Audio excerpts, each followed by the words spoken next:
What's going on, everybody? Today we are doing a 2-year recap on my ND Miata. Yes, it's been 2 years.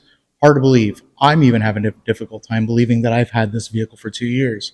And if you know my track record and my history with vehicles, you'll know that if I've kept this thing for 2 years, that's actually a good thing.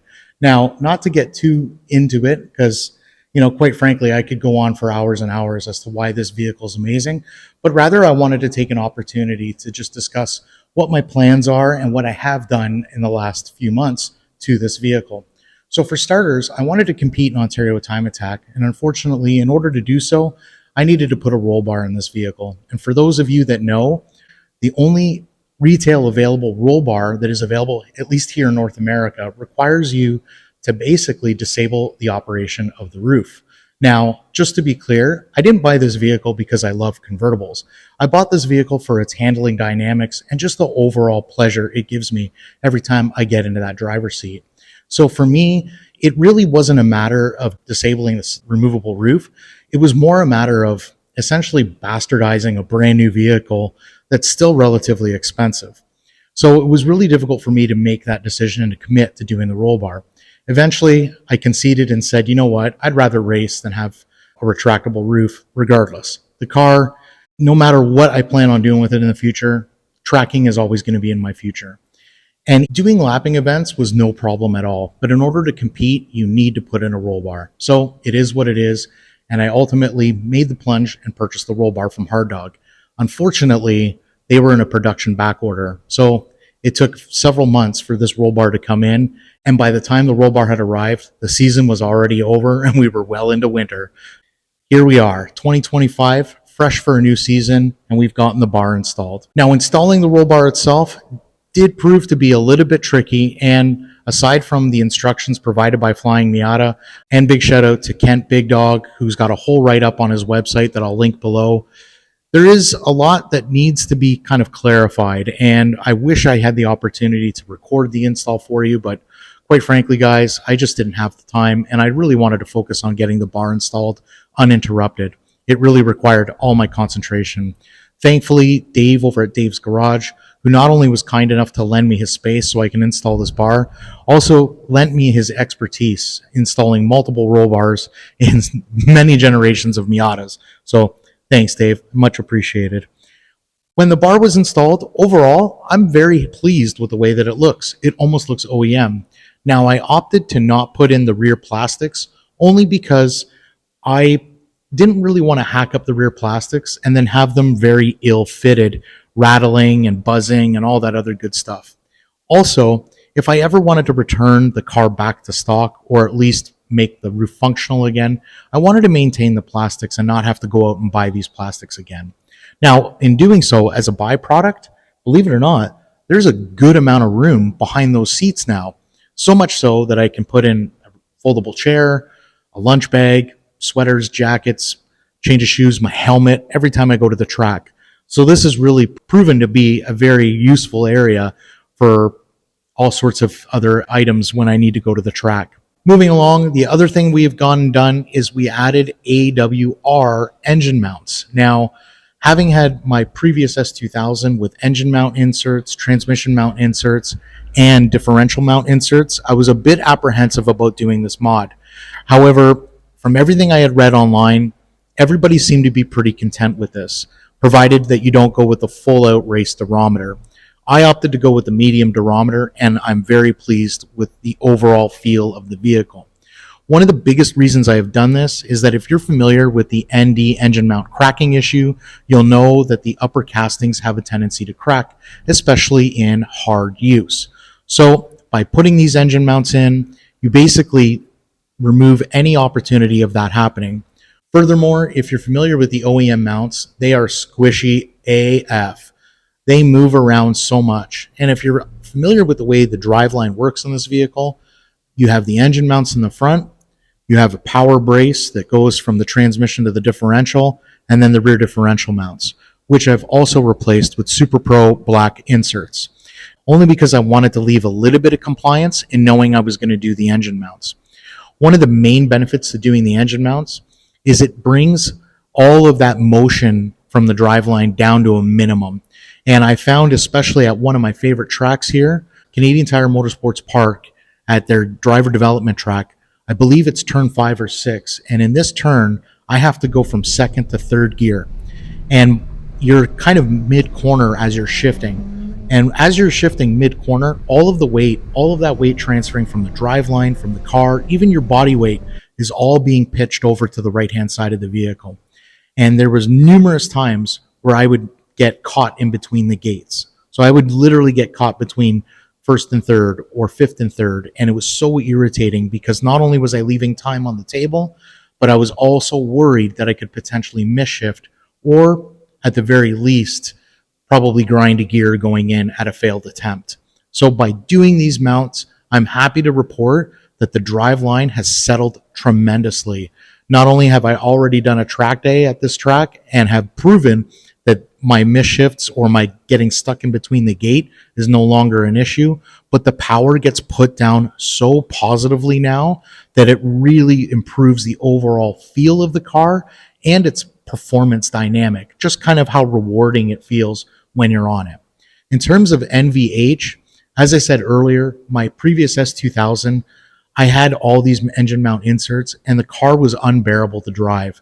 To be honest with you, I couldn't go a half-hour drive without the vehicle rattling me to death, so much so to the point that my skin would be irritated. I would feel the vibration in my skin, and I'm pretty certain that if I spent enough time in that car, I'd probably develop, tinnitus, when you get that permanent buzzing in your ear. These mounts, I'm happy to report, the NVH is down to a minimum. Literally, you do feel a little buzziness at idle, especially on cold starts, and naturally, when you first go to take off and that clutch engagement comes in, you're going to feel a little bit of that vibration transfer into the chassis. But by no means is it unbearable or annoying. I haven't ruined the overall daily drivability of this car. It still feels very compliant when it needs to be. However, when you want to put the power down, it feels direct and you feel that torque transfer into the chassis, into the wheels. No more wheel hop. It really, really is a wise and sound improvement. So huge thanks to AWR. And I'm overall pleased with everything that I've done thus far. Moving along to the final component that I've done to this vehicle, and you'll see in my next video where I discuss this in more detail, was I replaced the OEM differential with an OS Giken Superlock. This is by far one of the best upgrades any ND owner can do if you're a track guy. If you're a track guy or girl, this is definitely the improvement that you need to do.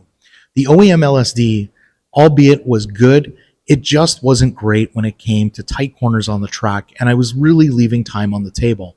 So much so that I had proven my theory by taking out a passenger on track.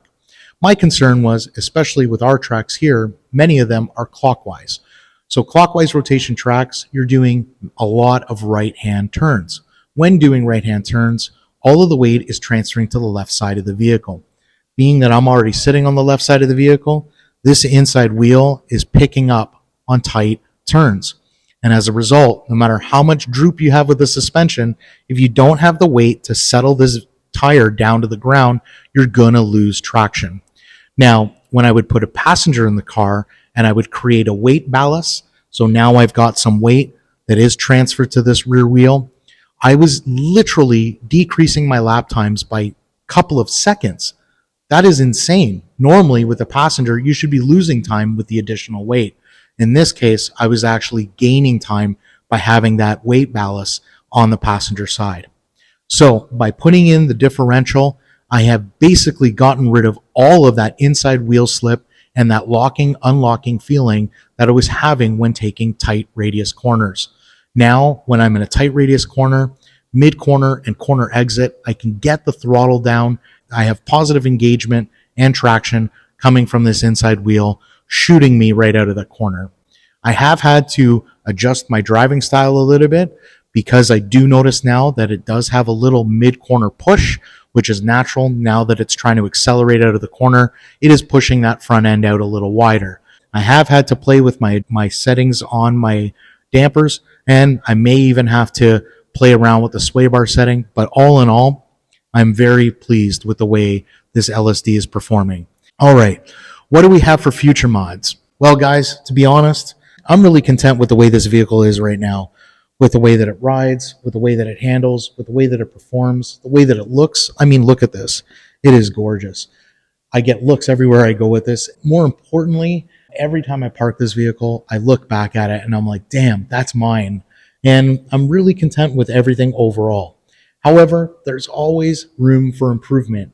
Now, I often say that we're always just one modification away from ruining your car completely. And I have to say that as of right now, everything is pretty good. I'm pretty content. And I don't plan on ruining the drivability of this vehicle.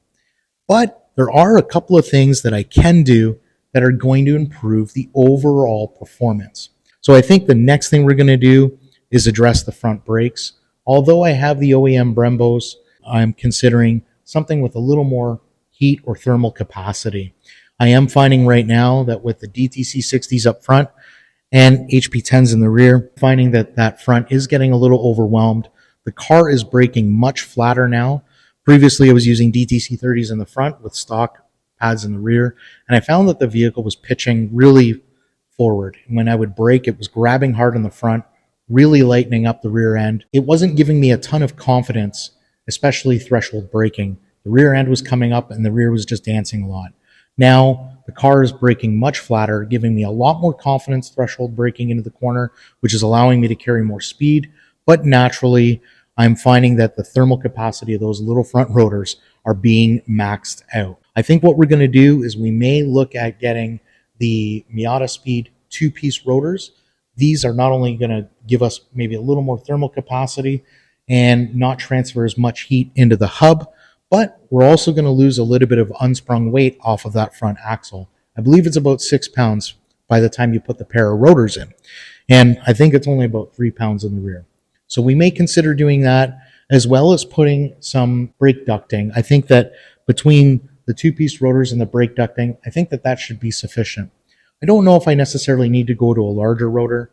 Not that I can't go to a larger rotor. I really don't want to have to get rid of my TEs. So I don't want to go to a rotor that's going to require me to go to a 17-inch wheel. But at some point, it might be inevitable, depending on how far I go with this. Apart from the brakes, I might look at doing some of the Verus aero bits here. I think aesthetically, this vehicle looks absolutely amazing with their low drag rear wing. So Verus, if you're listening, shout out. Let's do a collab. I'll be an ambassador of sorts. I would love to do their under paneling and definitely that low drag wing. So in closing, guys, literally this vehicle's given me 2 years of worry-free maintenance, 2 years worry-free hassles, 2 years worry-free driving. And I can't emphasize this enough, that if you have not had the opportunity to drive a Miata, and I don't care if you plan on buying one or not, drive one. This all started because a buddy of mine, John, took me out for a rip in his Turbo NA. And I thought to myself, Jesus, why have I slept on this platform for so long? Which then led to a test drive and a soft top, which then ultimately led to me buying this RF 2 years ago. And I have no regrets.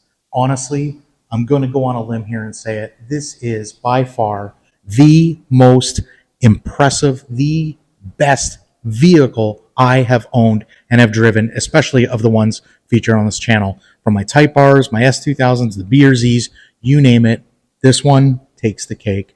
This is my favorite. And I finally understand why Miata is always the answer.